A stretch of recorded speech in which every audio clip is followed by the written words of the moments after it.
దివ్యాత్మ స్వరూపులారా, दिव्यात्म स्वरूपो, ఏదో గొప్పగా మనము పుట్టిన పండుగలని పర్వదినములని మనం అనేక విధములుగా వేడుకలు చేస్తుంటున్నాము. हम बहुत सारे त्योहार और जन्म दिवस मनाते हैं।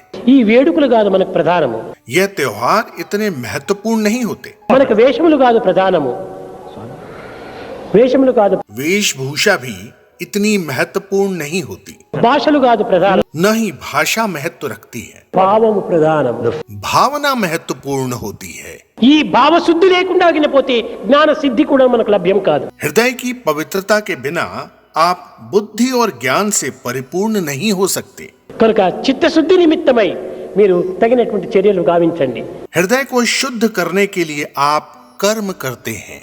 అందరినీ ప్రేమించండి. सभी से प्रेम करो, అయితే ఈ ప్రేమ ఎందుకును స్వార్థమైనటువంటిదిగా రూపొందింప చేయకూడదు.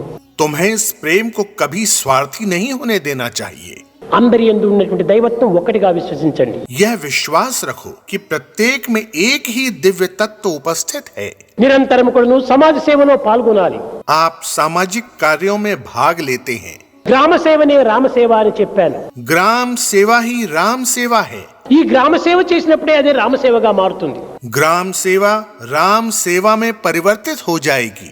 కేవలం ఒక రామ మందిరం నిర్మించాలని చెప్పి అనుకోవటం చాలా పొరపాటు. यदि तुम राम के लिए सिर्फ एक मंदिर का निर्माण करना चाहते हो तो यह एक त्रुटिपूर्ण सोच है।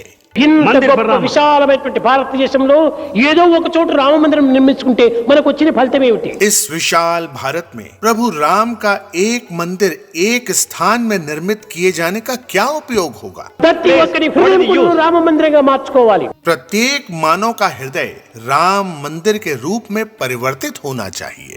మన భారతదేశమే రామరాజ్యంగా విశ్వసించాలి. विश्वास रखो कि संपूर्ण भारत राम राज्य है। రామరాజ్యం అనగా ఏమిటి? तुम राम राज्य का क्या अर्थ समझते हो? రామరాజ్యం అనగా ప్రత్యేకించినటువంటి ఒక ప్రత్యేక ధర్మం కాదు. राम राज्य कोई विशेष धर्म नहीं है। ఆలోచన, विचार, నడత, व्यवहार గుణము, और नैतिक गुण, ఈ మూడింటి యొక్క సమ్మిళితమే రామరాజ్యం. इन तीनों का सम्मिश्रण राम राज्य है। అదే మనస్సేకం, వచస్సేకం, కర్మణ్యేకం. ये मन, वचन और कर्म की एकता है। ఈనాడు యూనిటీ లేదు, आज कहीं भी एकता नहीं है। ఈనాడు ప్యూరిటీ లేదు, आज कहीं भी पवित्रता नहीं है। డివినిటీ లేదు. आज कहीं भी दिव्यता नहीं है। ఓన్లీ కమ్యూనిటీని పెట్టుకొని అల్లాడుతున్నారు. हमें समाज की चिंता रहती है। ఇది కాదు మన యొక్క ప్రధానమైనటువంటి మానవుని యొక్క కర్తవ్యం. यह मानवता की ओर जाने का मुख्य मार्ग नहीं है।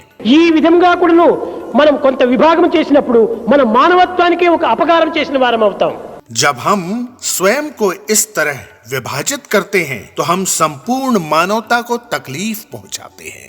మన మానవత్వాన్ని పెంచుకోవాలంటే తగినటువంటి ఐక్యతను పెంచుకోవాలి. स्वयं में मानवीय गुणों को बढ़ाने के लिए हमें एकता की भावना को जागृत करना होगा। మన యొక్క కల్చరు, భారతీయ సంస్కృతి అంటే ఏమిటి? भारतीय संस्कृति का क्या अर्थ है? ప్రత్యేకించినటువంటిది కాదు, यह कोई अलग नहीं है। అన్ని దేశములకు సంబంధించినటువంటిది. यह सभी देशों से जुड़ी हुई है। దేశములు వేరు కావచ్చు, కాలము వేరు కావచ్చు, కర్తవ్యములు వేరు కావచ్చును, కానీ మానవుని యొక్క నడత ఒక్కటే. समय, कर्तव्य और देश अलग अलग हो सकते हैं परंतु मानवीय मूल्य एक हैं और सभी जगह समान हैं। కనుక మనం ఉండినటువంటి యొక్క స్థానం లోపల మనం ఉన్నత స్థాయికి పోవాలంటే మొట్టమొదట మన నడతను అభివృద్ధి కావించుకోవాలి. हमें अपनी वर्तमान स्थिति से ऊंची स्थिति में जाने के लिए अपने व्यवहार को सुधार कर और बेहतर करना चाहिए। కాళ్ళ కింద ఉండినటువంటి భూమి కదిలిపోతూ ఉంటుంటే మనం ఉన్నత స్థాయికి ఏ రీతిగా ఎగరగలము?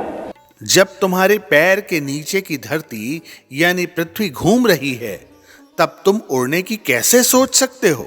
పునాది రాళ్లే కదులుతూ ఉంటుంటే నిశ్చలమైనటువంటి యొక్క దృఢమైనటువంటి భవనాన్ని ఏ రీతిగా నిర్మించగలం? जब नींव के पत्थर हिल रहे हैं तब उस पर इमारत कैसे बन सकती है? కనుక మన నడతే మన యొక్క ఫౌండేషన్, आचरण नींव है।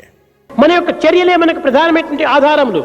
कार्यों से ही आधार का निर्माण होता है। దీనికి మొట్టమొదటి నమ్మకం కుదించుకోవాలి. इसके लिए विश्वास आवश्यक है। ఆ నమ్మకమే లేకపోతే बिना विश्वास के మనం జీవితాన్ని వ్యర్థం గావించుకుంటాం. हमारा जीवन हम बर्बाद कर रहे हैं। నమ్మకమను రెండు నయనమ్ములేనేని అంధులైరి నేడు అవని ఎందు. पृथ्वी पर लोग अंधे हो गए हैं। उन्होंने अपनी दोनों विश्वास रूपी आंखों को खो दिया है। అన్నింటినీ నమ్ముతున్నాడు ఈనాడు మానవుడు, मनुष्य को हर चीज पर विश्वास हो गया है, కానీ దైవాన్ని నమ్మటం లేదు. पर मनुष्य को भगवान पर विश्वास नहीं है। అదే వాని యొక్క దురదృష్టం. यह दुर्भाग्यपूर्ण है। దైవం స్వర్గులు ఎందు ఉంటున్నాడు. भगवान प्रत्येक में उपस्थित हैं। దైవాన్ని నమ్మనటువంటి వాడు తనను తాను నమ్మనటువంటి వాడే. वह जिसे भगवान पर विश्वास नहीं है उसे स्वयं पर विश्वास नहीं है। కనుకనే సెల్ఫ్ కాన్ఫిడెన్స్ అభివృద్ధి గావించుకోవాలి. इसलिए हमें आत्मविश्वास को विकसित करना चाहिए। అదే ఫౌండేషన్ మన భారతదేశానికి. यही भारत की नींव है। ఏ దేశమునకైనా కూడా నమ్మకమే ప్రధానమైనటువంటి పునాది. किसी भी देश के लिए विश्वास ही नींव होती है। దాని వల్లనే ఆనందం అనేటువంటి గోడను మనం నిర్మించుకోవాలి. तब तुम आनंद रूपी दीवारों का निर्माण कर सकते हो। ఈ యొక్క ఆనందం అనేటువంటి గోడపైనే మన త్యాగం అనేటువంటి రూపును వేయాలి. आनंद की दीवारों पर तुम त्याग रूपी छतों को रख सकते हो। ఆ త్యాగం అనేటువంటి రూపు కిందనే నీవు జీవించాలి. तुम केवल इन त्याग रूपी छतों के नीचे ही रह सकते हो। కనుకనే సెల్ఫ్ కాన్ఫిడెన్స్ ఫౌండేషన్, इसलिए आत्मविश्वास ही इसकी जड़ है। Self satisfaction wall, self sacrifice roof, self realisation life. आत्मसंतुष्टि दीवार और आत्म बलिदान ही छत है। आत्मबोध ही जीवन है। కనుక మా జీవితం అనేటువంటి దాన్ని మొట్టమొదటి సెల్ఫ్ కాన్ఫిడెన్స్, ఆ నమ్మకాన్ని మనం పోషించుకోవాలి. तब हमारे जीवन के लिए आत्मविश्वास या विश्वास ही मुख्य रूप से आवश्यक है। అనవసరమైనటువంటి మాటలతో మనం కాలంను వ్యర్థం చేస్తున్నాము.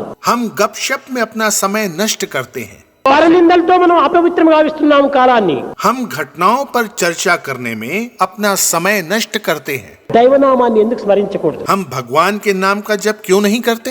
అప్పుడే మన మానవత్వానికి తగినటువంటి యొక్క ఆనందం చేకూరుతుంది. तभी हमें हमारे जीवन में आनंद प्राप्त हो सकेगा। హృదయం పరిశుద్ధంగా ఏర్పడుతుంది. हृदय पवित्र होगा దివ్యమైనటువంటి యొక్క జీవితాన్ని మనం అందుకోగలుగుతాము. और हम दिव्य जीवन जी सकेंगे। समस्त लोक